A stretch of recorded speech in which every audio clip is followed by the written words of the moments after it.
Hello friends, पैरुसल GS पे आपका स्वागत है। मित्रों, बीपीएससी का परिणाम आप लोग देख चुके होंगे। देखिए, सच में बहुत चौंका देने वाला रिजल्ट है क्योंकि कटअप सच में बहुत ज़्यादा चली गई है।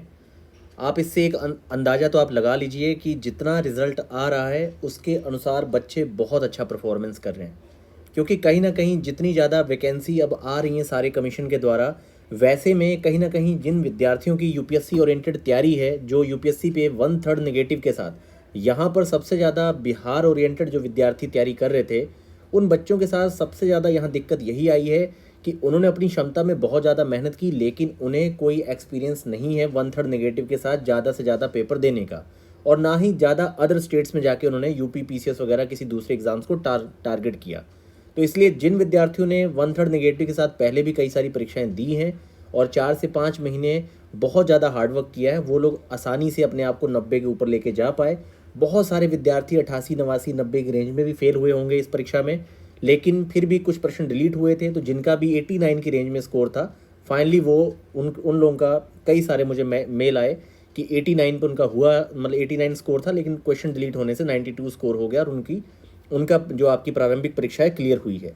तो आप सामने देख रहे होंगे स्क्रीन पे, और पहले भी आपने कटअप लिस्ट में देखा होगा कि अनरिजर्व कैटेगरी की कटअप 91.67 92 क्वेश्चन गई है, और फीमेल 84 क्वेश्चन गई है। ये कटअप अपने आप में बहुत ज़्यादा है मित्रों, बहुत ज़्यादा कटअप है ये। इतना बड़ा जो गैप है आपका, वो अनरिजर्व्ड या ईडब्ल्यूएस वाले में नहीं रहता था, लेकिन ये सच में बहुत बड़ा गैप है और ये कटअप अपने आप में बहुत ज़्यादा है। अब इससे आप एक बात जान लीजिए कि आपको आगे जो परीक्षा है वो भी आपको बहुत डिफरेंट पेपर देखने को मिलेगा। बिल्कुल यूपीएससी के समकक्ष ही आपको अब धीरे धीरे परीक्षाएं देखने को मिलेंगी। अब इसका एक ही सॉल्यूशन है कि भाई एनसीईआरटी और टेक्स्ट बुक आप कम से कम 3-4 बार पढ़िए, फिर जितना ज़्यादा एमसीक्यूज़ क्वेश्चन हो सकता है, हज़ारों एमसीक्यूज़ क्वेश्चन सॉल्व करिए, और आप अपनी एक बेस्ट स्ट्रैटेजी, बेस्ट टेक्निक जो ट्रिक होती है उसको बिल्डअप करिए। क्योंकि देखिए, आपको लगता है कि 3-4 सेट लगा के होगा, तो नहीं होगा। जब तक आप हज़ारों प्रश्नों को नहीं सॉल्व करेंगे, आपके पास अपना एक कॉमन सेंस बिल्डअप नहीं होगा।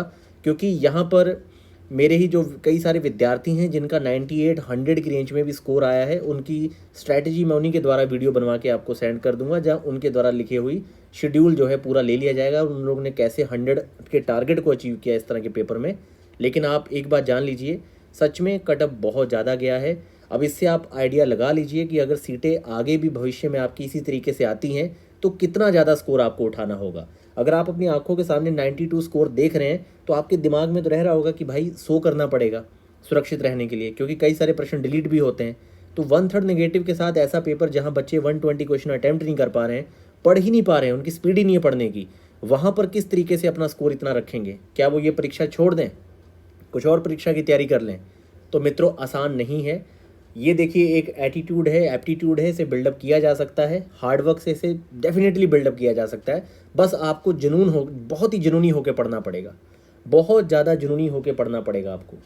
ये बहुत बड़ा झटका है और ये लगातार बढ़ रहा है। पहले भी अभी तक कोई भी जो कटअप है दी जा रही है, वही आसपास कोई हवा नहीं लग रही कि किस, क्योंकि एक तो ये बहुत ही नया एक्सपीरियंस है कि 1/3 नेगेटिव के साथ इतना टफ पेपर, इतना लेंदी पेपर पहली बार सामने आ रहा है। उसमें भी कई सारी कैटेगरीज में आप अलग अलग रिजल्ट दे रहे हैं, और लेकिन उसमें भी आप कटअप देखिए, मैं आपको बता रहा हूँ कि लगभग 75-78 क्वेश्चन या मार्क्स के आसपास लग रहा था कि एफएओ की कटअप जाएगी, उसकी कटअप भी आपकी 85 गई है। तो आप इससे अंदाज़ा लगा सकते हैं कि ये परीक्षा अपने आप में कितनी ज़्यादा कठिन होती जा रही है। तो बहुत आप लोग शांत रहिए, निश्चिंत रहिए। 70 बीपीएससी पे एक तरीके से शुरू से आप लोग काम करना शुरू करिए। बाकी जिन विद्यार्थियों का 69 बीपीएससी का प्रीलिम्स निकला है, उनके लिए पूरा जितना हो सकता है मैं सहयोग करूंगा, और आप लोग अपना कल से लग जाइए, क्योंकि आपके पास भी बिल्कुल समय नहीं है, और फाइनली इसमें से भी 90% स्टूडेंट्स को फेल होना है। तो इसीलिए आपने अपना दिमागी तौर पे मजबूत होना है, बहुत पेशेंस रखना है और लगातार काम करना है। अगर दुखी हैं, रो लीजिए, कोई दिक्कत नहीं, बनता है रोना भी, लेकिन आपको अगले दिन से उठ खड़े होना है और फिर से अपना पूरा शेड्यूल चार्ट बना के तैयारी करनी है।